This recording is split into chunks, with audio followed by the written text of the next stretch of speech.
Este domingo del tiempo entre años estamos cargados con una liturgia de muchas riquezas fundamentales en la vida de la fe. Hemos escuchado con mucha atención el libro de la sabiduría que nos narra este acontecer de parte de la palabra de Dios, que nos invita a un proceso muy importante. Es entender que Dios nos da un tiempo para, como ese pueblo de Israel, ir haciendo un camino de conversión y de cambio muy profundo.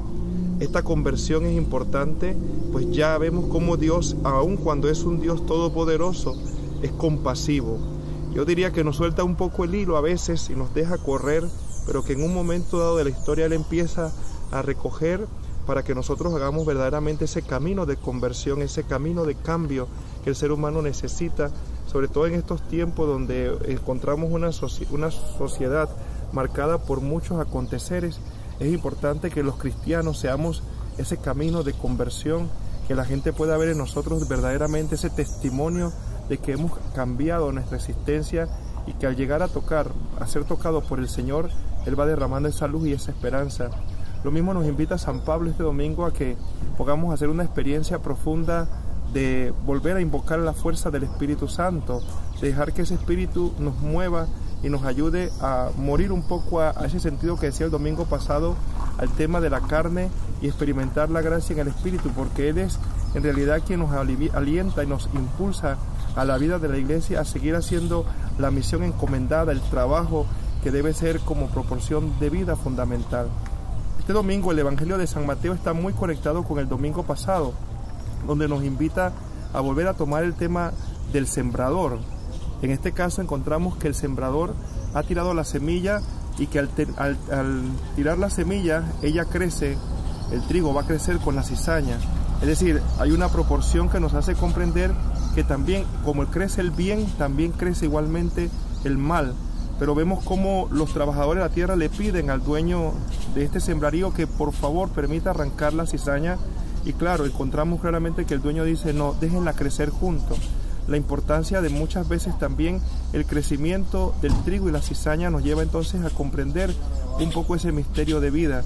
Y eso a través de parábolas. Las parábolas son fórmulas que Jesús utiliza para comunicarse con el pueblo de Dios, para establecer un contacto con ellos.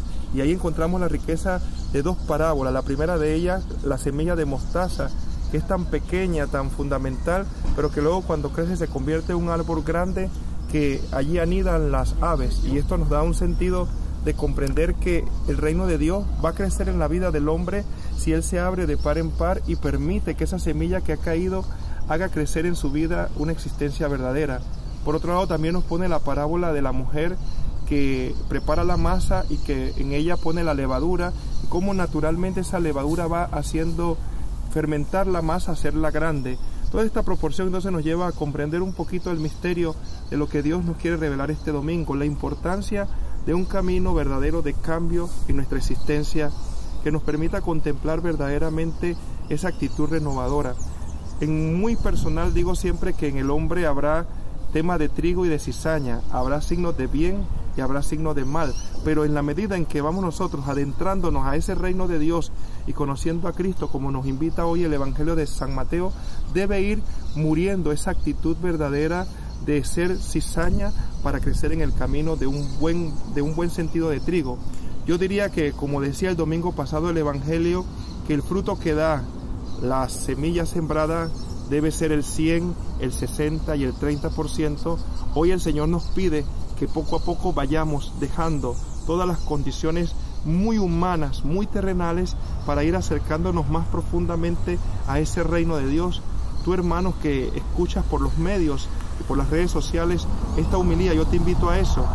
Nunca es tarde para hacer un camino de conversión, para ir dejando poco a poco los vicios, las condiciones terrenales y encontrar verdaderamente esa gracia de Dios. Es tan rico que al final el Evangelio dice que el trigo será separado de la cizaña, que la cizaña será tirada al fuego, al lugar donde no se extingue. Y quiero que esto sea un concepto muy rico, en el lugar del infierno, el mal. Es decir, que Dios nos está recordando hoy que debemos ser cada día mejores. Yo sé que tú puedes ser cada día un mejor cristiano, un hombre más comprometido con la causa del Evangelio, con un testimonio verdadero de servicio a la vida de la iglesia, a la vida de la comunidad, que tú tienes la capacidad para poder entregar verdaderamente en tu historia humana ese camino de un encuentro personal con Él. Por eso te invito a que este domingo encuentres en esta palabra ser ese trigo bueno que se cosecha y que participa de ese sentido verdadero de ser un buen cristiano. Que Dios te bendiga y te ayude a comprender esta palabra y puedas asimilarla en tu corazón y la hagas vida durante esta semana, porque vamos creciendo en estos domingos 15 al 17 sobre las parábolas que nos comunica el Señor su mensaje. Que así sea.